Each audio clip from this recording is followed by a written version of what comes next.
அதாவது இதுவரைக்கும் நடந்த தேர்தலில் 76% அப்படின்றது தான் ஹையஸ்ட் ஓட்டு. இது எப்போ நடந்துச்சு அப்படின்னாக்கா 2011 தேர்தலில் அம்மா ஆட்சிக்கு வராங்க. அப்பதான் அந்த டைம்ல தான் இது நடக்குது. அதுக்கு முன்னாடி கலைஞர் ஆட்சி காலம் போயிட்டு இருந்துச்சு. அம்மா ஆட்சிக்கு மாறும்போது வந்துச்சு. ஏன்னா மக்கள் ஒரு மாற்றத்தை விரும்பணும்னு நோக்கி வராங்க. எப்பவுமே பாத்தீங்கன்னாக்கா நார்மலா ஒரு தேர்தல் நடக்குது அப்படின்னாக்கா அந்த தேர்தலில் அதிகமா ஓட் போலிங் நடக்குது அப்படின்னாக்கா கண்டிப்பா வந்து கடந்த இப்ப இருக்கக்கூடிய ஆட்சி சரியில்லை, நம்ம வந்து வேற ஆட்சியை மாத்தணும் அப்படின்னா தான் மக்கள் இறங்கி வந்து ஓட்டு போடுவாங்க. அதுக்கான சிம்பிள் அப்படிதான் சொல்லுவாங்க. அதாவது ஓட் பர்சன்டேஜ் அதிகமாக இருக்குனாக்கா ஆளுங்கட்சி மேல திருப்தி இல்லாம இருக்காங்கப்பா இப்படிதான் சொல்லுவாங்க.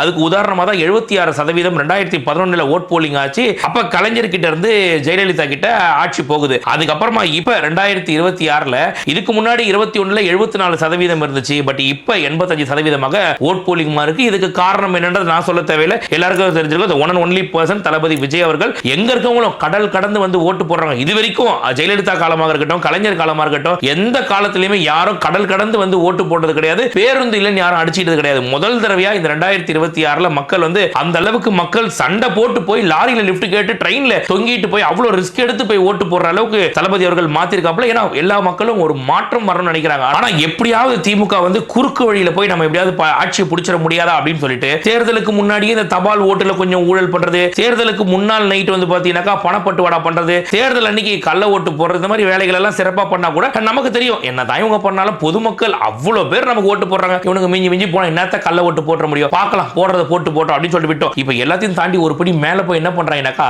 அந்த ஓட்டு மிஷின் சீல் வச்ச ஓட்டு மிஷினை உடைச்சி ஓட்டு போடுற அளவுக்கு இறங்கிட்டானுங்க.